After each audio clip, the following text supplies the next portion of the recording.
Welcome to the IADS Retail Park, a podcast by the International Association of Department Stores. This is where we dig into the stories that shape retail, the innovations, the transformations, and sometimes the struggles that define how we shop.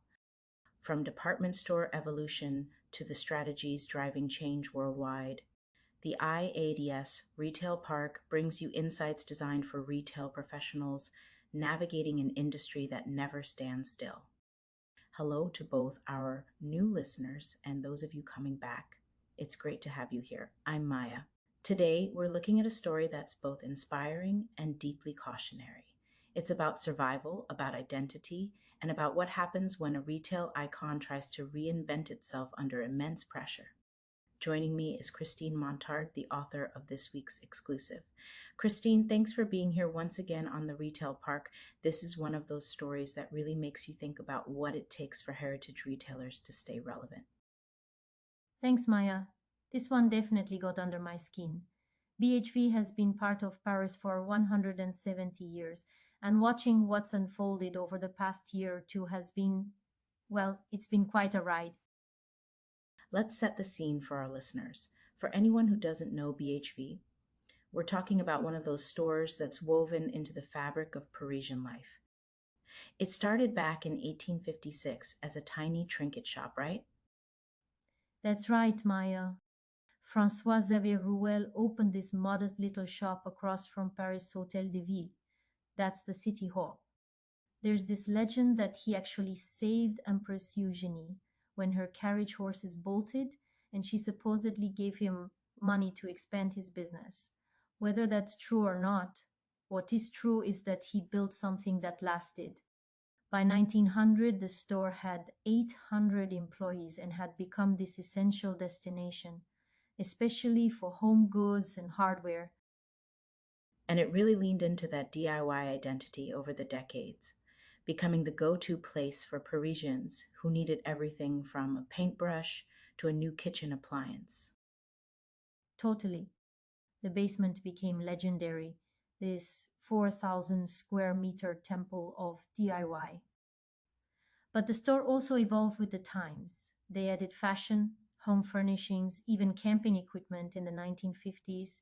They were early adopters of escalators, parking lots with direct store access, late night shopping. BHV was innovative, and it reflected how French consumer culture was changing, especially during the post-war boom. But then things started to shift. By the early 2000s, BHV was in trouble. Christine, can you tell us more about what happened there? It was a bit of an identity crisis. Galeries Lafayette had acquired control of BHV over time, and by 2005, the company was posting losses around 13 million euros. The problem was strategic. They'd moved away from their core strengths. The fashion offering got watered down. They pulled back from DIY, and competitors like Leroy Merlin started eating their lunch. There was even talk about closing the DIY department entirely, but local customers protested.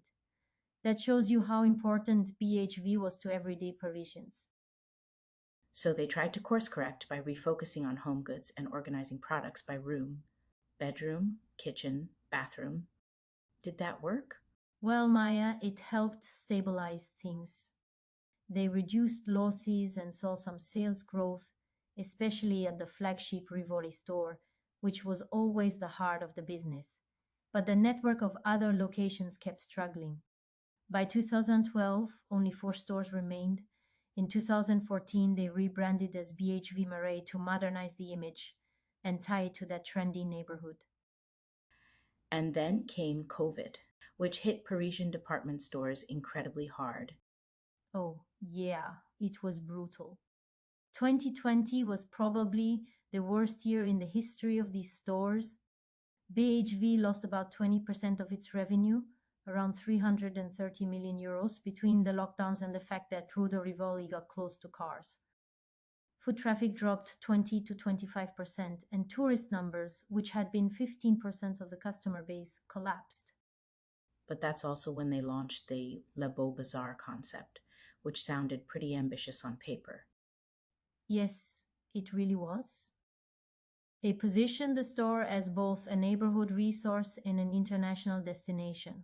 They kept that massive DIY basement, added creative workshops, brought in 5 restaurants, including rooftop spaces, and developed this whole urban ecosystem with fashion tenants, an Italy food hall, even galleries, Lafayette's Art Foundation nearby.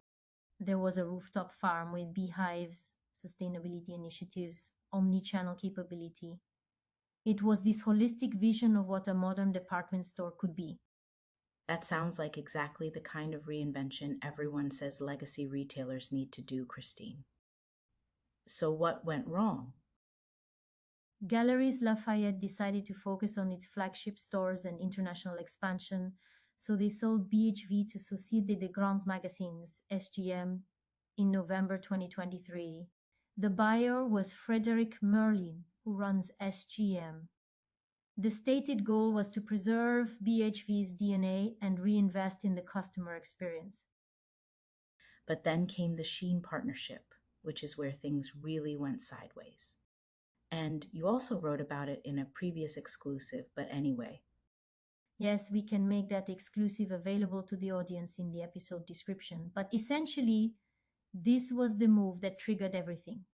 SGM announced permanent SHEIN spaces in BHV Paris and in 7 provincial Galeries Lafayette stores that SGM was affiliated with. The backlash was immediate.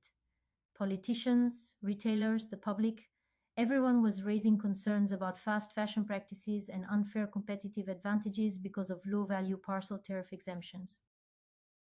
When SHEIN finally opened in November 2025, the initial numbers looked promising.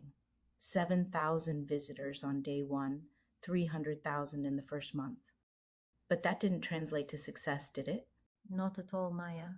People came out of curiosity, but they weren't finding SHEIN's typical ultra-low prices. The average basket was 45 euros, way above SHEIN's usual 10 euro online average. Merlin reported cross-selling rates of 15 to 30%, but also admitted foot traffic dropped 10% by week 4, and conversion rates were disappointing. By mid-January, he told the French Senate that few people were actually buying anything. And brands started leaving. Around 30 brands cut ties or canceled collaborations. Disney pulled out of the Christmas window display. The store tried to fill empty spaces by moving sections around, but you can't hide that many vacancies.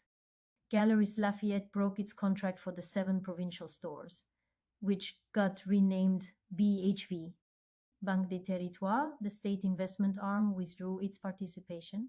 The whole thing unraveled really fast. That's when Brookfield Asset Management entered the picture. Yes, that's correct, Maya. By early 2026, Galeries Lafayette finalized the sale of the BHV building to Brookfield, this massive North American real estate firm. SGM stays on as operator, but Brookfield is the landlord and capital partner. The plan is to reduce retail space by 40%, cut annual rent in half from 18 million to 9 million euros, and invest 150 million in rehabilitation, including creating a 5-star hotel on the top floors with the experimental group. That's a huge pivot toward hospitality and mixed use. It reflects where retail real estate is going. Nearby, the old CNA store is being redeveloped by Redevco into retail, restaurants, offices, logistics, and hotel space. The competitive dynamics on Rue de Rivoli are changing completely. So where does BHV go from here? Merlin's announced some specific moves: a 1,000 square meter food hall by mid-2026, a French pharmacy developing BHV's own private label to replace Galeries Lafayette products. But here's the thing, SGM is still working with SHEIN. They're planning a larger space in the Paris store and finally opening in 5 provincial locations in February. The SHEIN partnership isn't going away despite all the controversy. Oh boy, that feels like a risky bet. Oh yeah, you are absolutely right about that being risky, Maya. BHV's trajectory shows that historic retail brands carry enormous civic and cultural weight. When you make strategic moves that clash with that identity, whether it's tenant selection or brand partnerships, you face scrutiny from local authorities, customers, partners, media. The Brookfield SGM plan to pivot toward hospitality, food, and daily needs might stabilize things. But the big questions are whether SGM can rebuild tenant trust, restore a coherent brand mix, and repair the reputational damage. And honestly, Maya, after 170 years and so many relaunch attempts, maybe we have to ask, should BHV be revived? Not all brands are destined to survive beyond a certain point. That's a sobering thought, but it's an important one. Christine, thank you for walking us through this. It's a story that retail professionals everywhere should be paying attention to, because it shows how quickly things can unravel when you lose sight of what made you matter in the first place. Thanks for having me, Maya. It's been great to discuss this with you, and I look forward to our next session together. For everyone listening, you can read Christine's full exclusive on Substack at IADS Exclusive Insights. The link is in the episode description. We will also link her previous exclusive on SHEIN's initial opening at BHV Marais. And if you are looking for more updates, analysis, and stories from the world of retail, follow IADS on LinkedIn and visit our website www.iads.org. Until our next conversation, keep pushing boundaries, stay strategic, and never stop asking the hard questions. This is IADS Retail Park.